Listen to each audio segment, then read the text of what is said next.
نحمده ونصلي على رسوله الكريم اما بعد فاعوذ بالله من الشیطان الرجیم بسم اللہ الرحمن الرحیم۔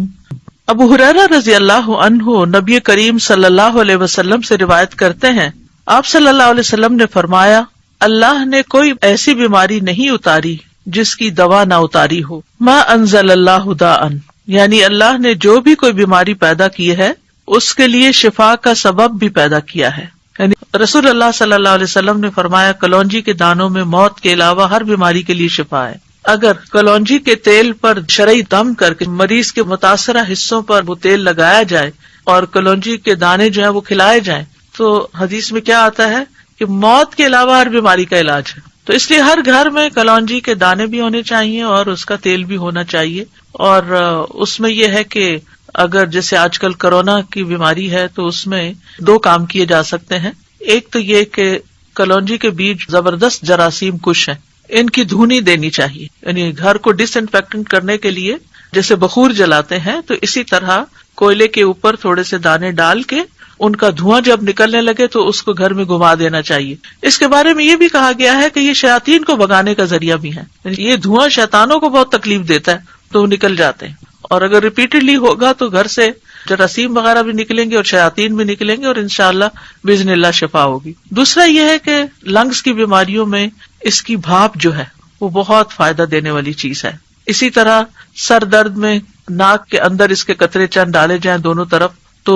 میگرین وغیرہ کو بہت فائدہ ہوتا ہے۔ یہ دو چیزیں جو میں نے بتائی ہیں کہ اس کی دھونی دی جائے اور اس کی بھاپ لی جائے، یہ غیر مضر ہیں، اور چند دانے جیسے چٹکی بھر دانے صبح کے وقت پانی کے ساتھ اگر کھا لیے جائیں، اور اگر صبح نہیں یاد رہے تو آپ کے ڈائننگ ٹیبل پر اگر کلونجی رکھی ہوئی ہے تو کھانے کے اوپر بازو کے جیسے آپ نمک چھڑکتے ہیں تو چٹکی بھر دانے، یعنی بہت زیادہ مقدار میں نہیں، کیونکہ پھر ایسا نہ ہو کہ اس کا کوئی ری ایکشن ہو۔ اسی طرح یہ کہ اگر گلے میں خراش وغیرہ ہے تو کلونجی کا تیل اگر رکھا ہوا ہے تو چند قطرے زبان پہ ٹپکا کے آہستہ آہستہ گلے سے گزارے جائیں تو یہ چونکہ جراثیم کش ہے تو گلے کے اندر کے جراثیم، اسی طرح ناک کے اندر کے جراثیم، کیونکہ گلے کی بیماریوں میں بھی ناک میں ڈالنا سب سے زیادہ مفید ہے۔ اگر تھوڑا سا کڑوا لگتا ہے، تکلیف سے محسوس ہوتی ہے، لیکن یہ کہ اس میں فوری طور پر انسان کو ریلیف ملتا ہے اور بہت جلد گلے کی بیماریاں وغیرہ جو ہیں یہ ٹھیک ہوتی ہیں۔ اور اگر پھیپڑوں تک نمونیا وغیرہ ہو گیا ہے تو بارہا اگر بھاپ دی جائے اس کی تو بہت فائدہ مند ہے۔ وکس وغیرہ جو ہے یعنی کہ ایسی چیز ہے کہ جس کے بخارات پھیپڑوں میں جا کے جم بھی سکتے ہیں، لیکن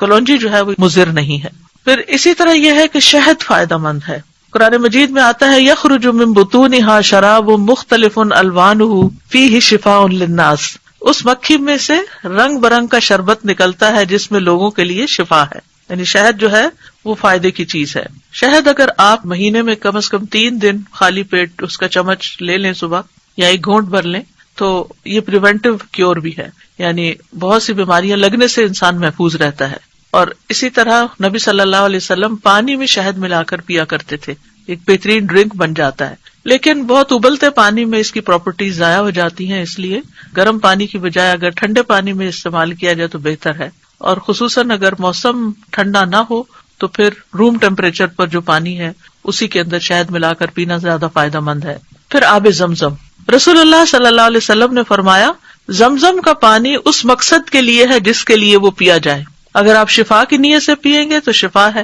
غذا کی نیت سے پیئیں گے تو غذا ہے، پیاس بجھانے کی نیت سے پیئیں گے تو پیاس بجھے گی انشاءاللہ۔ پھر اسی طرح عود ہندی، یعنی جس سے کست الہندی کہتے ہیں، اس میں بھی شفا ہے۔ صحیح بخاری کی روایت ہے، ام قیس رضی اللہ عنہا سے مروی ہے، وہ کہتی ہیں کہ میں اپنے ایک لڑکے کو لے کر رسول اللہ صلی اللہ علیہ وسلم کی خدمت میں حاضر ہوئی، میں نے اس کا حلق دبایا تھا چونکہ اس کو گلے کی بیماری ہو گئی تھی، تو آپ نے فرمایا تم اپنے بچوں کو انگلی سے حلق دبا کر کیوں تکلیف دیتی ہو؟ ہمارے یہاں بھی جو ٹریڈیشنل میتھڈ ہے گلے چڑھانے کا، اس میں نمک یا اسی طرح کی کسی چیز کے ساتھ انگلی کے ساتھ گلے اوپر کو اٹھا کے دبا دیتے ہیں ان کا انفیکشن دور کرنے کے لیے، تو آپ صلی اللہ علیہ وسلم نے اسے منع کیا اور فرمایا یہ عود ہندی لو، اس میں 7 بیماریوں کی شفا ہے۔ سبحان اللہ۔ ان میں ایک ذات الجم، پسلی کا ورم بھی ہے، یعنی نمونیا بھی ہے۔ تو آج کل کرونا وائرس میں جیسے پھیپڑوں پر ہی سارا اثر چلا جاتا ہے، بیماری زیادہ تکلیف دہ ہو جاتی ہے، تو اس میں کست الہندی جو ہے اور کست البحری یہ فائدہ مند ہے۔ اگر حلق کی بیماری ہو تو اس کو ناک میں ڈالو، اور اگر ذات الجنب ہو یعنی نمونیا ہو ذات الجنب عربی میں کہتے ہیں اس کو، تو حلق میں ڈالو، یعنی اس کو پیو. اور اس کے لیے بھی یہ ہے کہ گرم پانی میں اگر تھوڑی دیر کے لیے اس کو بھگو کے رکھ دیا جائے، ایک چھوٹی چمچ جو ہے اس کو 1 کپ پانی میں، اور پھر جب وہ اچھی طرح اس کے پانی میں اثرات آ جائیں تو اس کو چائے کی طرح سپ سپ کر کے یا قہوے کی طرح پی لیا جائے تو یہ بھی بہت جلد فائدہ دیتی ہے. جو لوگ آج کل بیماری کے لیے پریشان ہیں، اور ویسے بھی بیماری صرف آج کل ہی تو نہیں آئی، بیماری تو ہمیشہ ہی دنیا میں موجود رہی ہے، تو پریونٹیو میتھڈز بھی استعمال کرنے چاہیے، اور اس کے ساتھ اگر کوئی بیمار ہو جائے تو ان مصنوعی چیزوں سے علاج کرنا چاہیے. اور یہ مصنوعی چیزیں جو ہر گھر میں موجود ہونی چاہیے، کہ تھوڑا سا بھی اگر بیماری کا آغاز ہوا ہے تو فوراً ہی اس کو پکڑ لیا جائے.